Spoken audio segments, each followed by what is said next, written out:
Rakesh Sinha, good to have you here. I think you missed what Farooq Abdullah said. So why don't you reiterate your position, which he said when he wasn't here, about the Mandir and God coming in the last two Rakesh? What? No. You heard it. Yeah. I heard his statement, but before that I have one remark. Please. You know, this election, BJP has already predicted the inevitability of anti-incumbency. Therefore, it was in calculation that BJP will face bad weather in Rajasthan, but not Madhya Pradesh as it has faced. Therefore, considering that this is a rejection of BJP or ideology of BJP or Narendra Modi, is a delusion of the opposition parties. Because state elections are fought on several issues. 15 years the government was there. In Rajasthan, there is an additional problem of governance. That party has accepted this fact. But here, you know, Rajasthan had a problem of governance. Also some kind of governance. That was a region. After all, the party was defeated after 5 years. Then, but you know, in Rajasthan, it was expected that BJP would not cross more than 40 seats. But it has crossed substantially. This shows that Narendra Modi is the only Prime Minister in the post-independent India who has capacity to minimize the anti-incumbency factor in the state elections. He has minimized the anti-incumbency factor both in Madhya Pradesh and Rajasthan. That is one of the gain which opposition parties should accept, because this is not the rejection of BJP. This is a critical suggestion to the BJP to reform something at the state level. And I think BJP has accepted, as Arun Jaitley ji has rightly said, that we are going to deliberate everything. Now you've said that, now answer Mr. No, I'm answering of Farooq Abdullah. You know, the Ram Janmabhoomi issue has never been the plank of election. It is the non-BJP parties which oppose the Ram Janmabhoomi, and that becomes the election issue. This is the agenda of the Dharma Sansad of Hindu society, and Dharma Sansad, RSS is one of the big stakeholders in the Dharma Sansad. So now we have changed the plank. The plank has been changed once the court has said that it is not in its priority. Our demand were not that we don't have faith on court. We have umpteen faith on court. That's why we demanded that there should be day-to-day hearing. We have not said that we are not believing court. But Rakesh, we have sorry. no. Just I'm answering. Yeah. So now the plank has changed from court to parliament.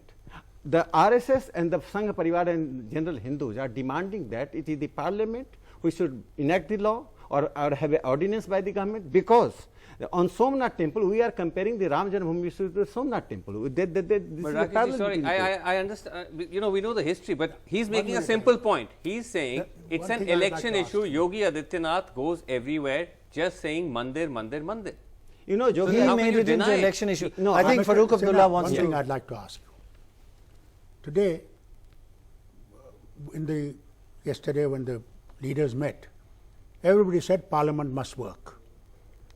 Now we find that the very party, that is Shiv Sena and your RSS and others members of likewise, don't want the Parliament to function.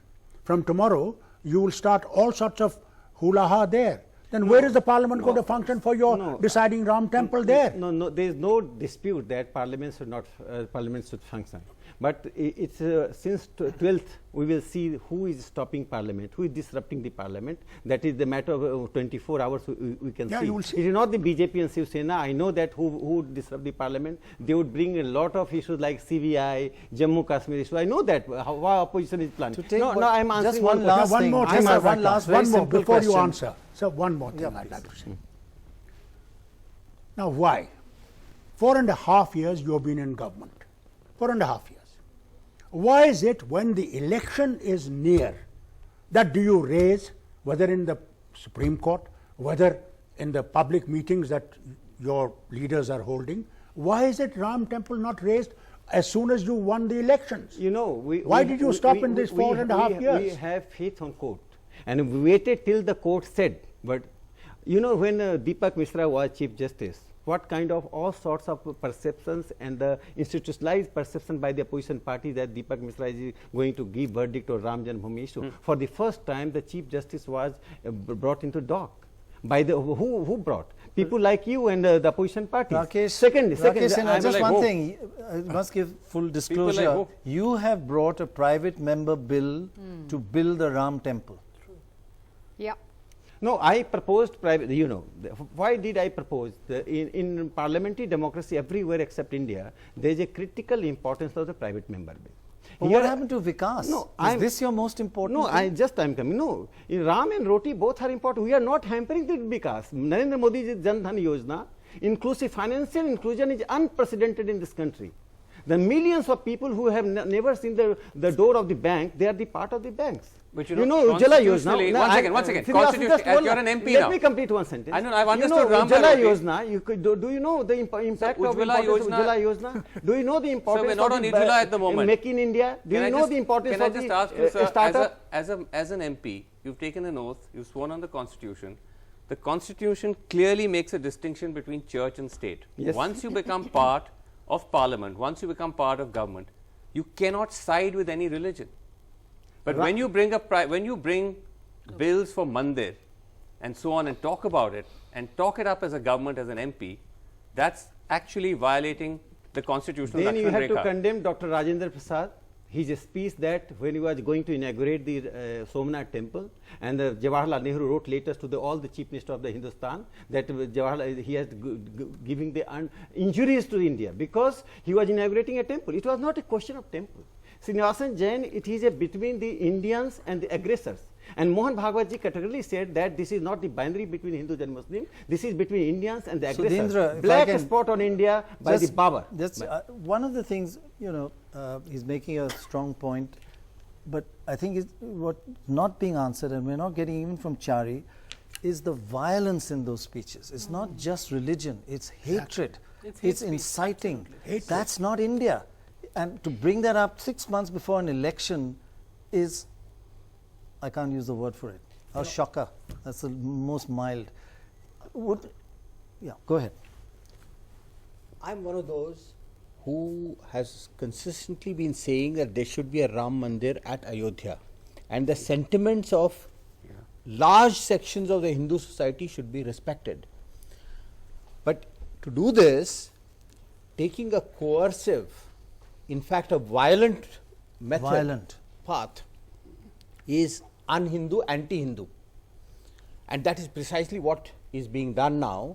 And in some way the ruling party is putting itself ahead of the nation. They say nation first, party next. Now it is party first, nation next, because if there is a division, polarization of our society on religious lines, it is going to hurt our nation enormously. Civil war. What the ruling party should have done is create an atmosphere of mutual trust, mutual dialogue. Also listen to and care for the legitimate concerns and interests of the Muslim community. That is not what they did. That's not what Yogi Adityanath is doing. Can I just ask a question to Sabka Rakesh? Saath has remained a slogan. In reality, it is alienation of a very large section of Indian people against the constitution. I just want to ask you, you have brought this Mandir Mudda center stage. You're going hell for leather with this, with the Mandir issue into the elections. Yogi Adityanath is bringing it up in every speech and every campaign rally. But in spite of all this, you haven't really reaped any major electoral gains in this election. So what learning are you taking away from the result you've got in these elections about the Ram Mandir issue? Because you're not exactly, you've not gained. I mean, you've done polarization, you've done Ram Mandir. Your question carried dichotomies.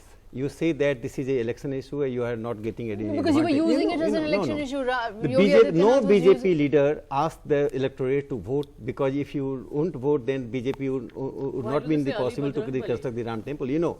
Ram temple is a matter of faith for BJP and RSS. No, but this is a vote against you. It's a vote against the Ram Mandir. We have different. Ram Mandir is not working. No, Ram Mandir is not working. We don't it's want. Not working as an election issue. We don't want that it should work as an election issue. We want that it is a cultural issue. So will you bury it now? It is a cultural issue. No, Ram temple would be reconstructed at that place. No other things will be reconstructed, because it is a matter of faith. It is a democratic cultural demand of the Hindus.